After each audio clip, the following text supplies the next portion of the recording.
देखो दुर्दाना, ये सारा कुछ तुम्हारा अपना किया धरा है। अगर तुम दिल में अपनी नीयत को ठीक रखती और इस तरह के बुग़्ज़ और हसद ना पालती तो ऐसा कुछ भी ना होता। आज जाकर तुम्हें इन सब बातों का अंदाज़ा बड़े अच्छे तरीके से हो गया होगा, जिस पर आप देखेंगे कि वो कहती है कि बिल्कुल ठीक कह रही हैं आप, ऐसा ही है। और आज जाके मुझे इस चीज़ का पता चल चुका है कि वाक़ई मैं गलत थी और मुझे ऐसा नहीं करना चाहिए था। खैर, आप देखेंगे कि दुर्दाना की सारी अकल ठिकाने पर आ चुकी है, क्योंकि वो जानती है कि अब फ़ाखरा के अलावा कोई भी नहीं जो उसे सँभाल ले।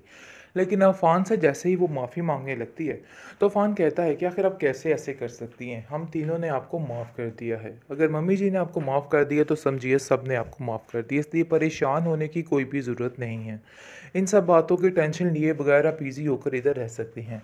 जैसे इतनी देर पहले रहती थी, अब भी आपका ही घर है, इसलिए बिल्कुल भी परेशान मत हो। यानी कि पूरे तरीके से तसल्ली दी जा रही है और बताया जा रहा है कि कोई इतनी बड़ी ख़ास टेंशन वाली बात नहीं है। बिला झिझक, बिला यानी कि धड़क रह सकती हैं, यहाँ पे कोई भी ऐसा मसला नहीं है। जिस पर दुर्दाना उनका बहुत शुक्रिया अदा करती है और कहती है कि पता नहीं आयमा बेचारी के साथ क्या हो रहा होगा। ये असल में सारा कुछ मेरा ही किया धरा है जो मेरे आगे आ रहा है, और आज मुझे इस चीज़ का बड़े अच्छे तरीके से अंदाज़ा भी हो रहा है।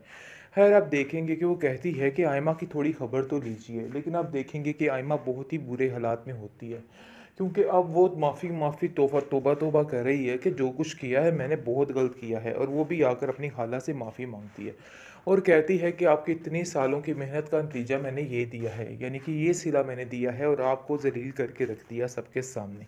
मुझे इस चीज़ का बहुत सख्त सज़ा मिली है और सब कुछ इसी वजह से हुआ है। अगर आपने मुझे माफ़ कर दिया तो हो सकता है कि ज़िंदगी बड़े अच्छे तरीके से गुजर जाए। इस पर आप देखेंगे कि फ़ाकरा कहती है कि तुम फ़िक्र मत करो, जैसे फ़री है मेरे लिए तुम भी वैसे ही हो, इसलिए इन सब बातों को लेके परेशान मत हो। फ़ाकरा कहती है, अगर ऐनी हमें तुम्हारे जैसी बहुएँ ना मिलती तो मेरी ज़िंदगी तो बिल्कुल वीरान और उजड़ी हुई होती, और आज भी मैं वैसे ही होती, लेकिन आप दोनों बहनों की वजह से हमारे घर की रौनक है।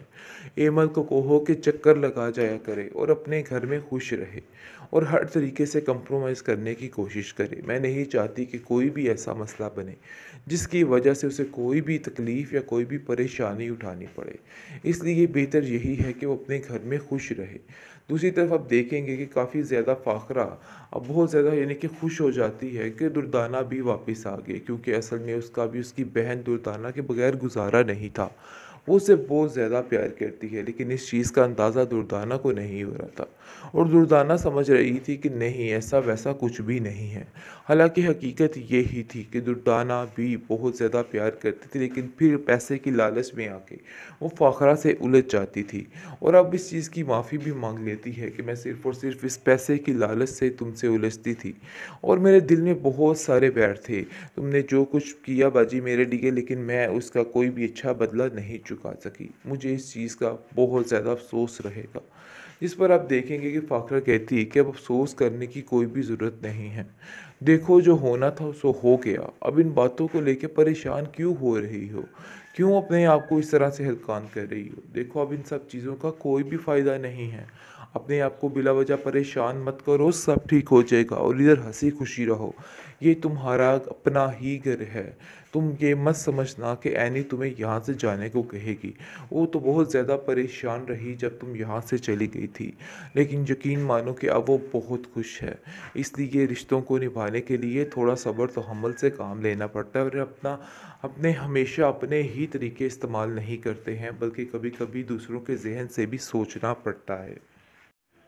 आखिरकार ड्रामा सीरियल बेरंग का एंड हो चुका है। नाज़रीन, आप जैसा कि देख रहे हैं कि बहुत बुरे तरीके से टूट चुकी है दुर्दाना, क्योंकि जो सलूक उसके साथ किया गया है वो नाकाबिले बर्दाश्त था उसके लिए, और उसको बार बार वही कुछ याद आता है कि यानी इतना कुछ मेरी बहन ने मेरे साथ किया और कैसे मैं मुंह चढ़ा चढ़ा कर इतनी इतनी गहरी बातें करके आई हूँ। वो इस बात को लेके काफ़ी ज़्यादा परेशान है कि आखिर मैंने ये क्या कर दिया। मुझे तो कुछ समझ नहीं आ रही है, अब मैं क्या करूँ? मेरे पास तो कोई ऑप्शन भी नहीं बचा। इसलिए वो सीधी आ जाती है फ़ाखरा के पास, सबसे पहले आकर ऐनी से माफ़ी माँगती है और एमल से माफ़ी माँगती है। एमल को कहती है कि एमल देखो, मुझे माफ़ कर दो। मैंने आप लोगों के साथ बहुत गलत किया, जो कि मुझे नहीं करना चाहिए था। बल्कि मुझे वहाँ पर खामोशी से वक़्त गुज़ारना चाहिए था। आयमा बेचारी बुरे तरीके से फँस चुकी है।